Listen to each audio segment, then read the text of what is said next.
দর্শক, কোটা আন্দোলনে নিহত শিক্ষার্থী আবু সাঈদের বাড়িতে এই মুহূর্তে আছেন বিএনপি মহাসচিব মির্জা ফখরুল ইসলাম আলমগীর। আমরা সরাসরি যাচ্ছি সেখানে। আমাকে ফ্রেমে রাখার দরকার নেই, চলে আসেন ভাই। আমরা কোন দিকে যাবো? আমি এখন আছি রংপুরের পীরগঞ্জে।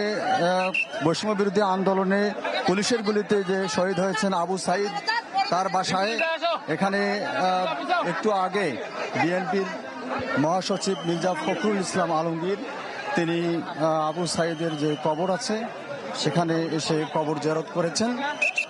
আমরা দেখতে পেরেছি এবং সকাল থেকে আমরা দেখেছি যে নেতাকর্মীরা কিন্তু অপেক্ষায় ছিলেন এবং সকাল থেকে আমরা দেখেছি যে বিএনপির নেতাকর্মীরা মির্জা ফখরুল ইসলাম আলমগীর আগমন উপলক্ষে খণ্ড খণ্ড মিছিল নিয়ে এই আবু সাঈদের যে বাবনপুর গ্রাম আছে সেখানে তারা আসেন এবং এই দুইটার কিছুক্ষণ আগে 1:30টার পরে 250টিরও বেশি ডিজাইন অপশন নিয়ে ওয়ালটন স্মার্ট ফ্রিজ, বোঝে আপনার প্রয়োজন।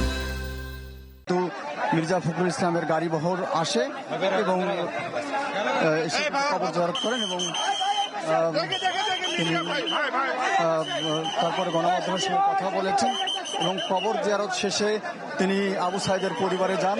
সেখানে আবু সাঈদের যে বাবা আছেন এবং মা আছেন এবং পরিবারের সদস্যরা আছেন, তাদের সঙ্গে দেখা করেন এবং তাদেরকে সান্ত্বনা দেন এবং আশ্বাস দেন যে আবু সাঈদ।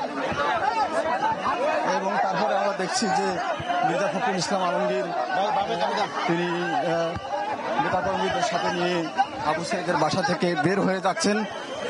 এবং আপনাকে জানিয়ে দেখি সেটি হচ্ছে যে আবু সাঈদ যে গণমাধ্যম কর্মীদের আবু সাঈদের কবরস্থানে দাঁড়িয়ে কবর জিয়ারতের পরে মির্জা ফখরুল ইসলাম আলমগীর গণমাধ্যমের সঙ্গে কথা বলেছেন এবং তিনি বলেছেন যে আবু সাঈদকে যে হত্যা করা হয়েছে, পুলিশের গুলিতে যে হত্যা হয়েছে, এবং শুধু আবু সাঈদ না, বৈষম্য বিরোধী ছাত্র আন্দোলনে যারা নিহত হয়েছেন।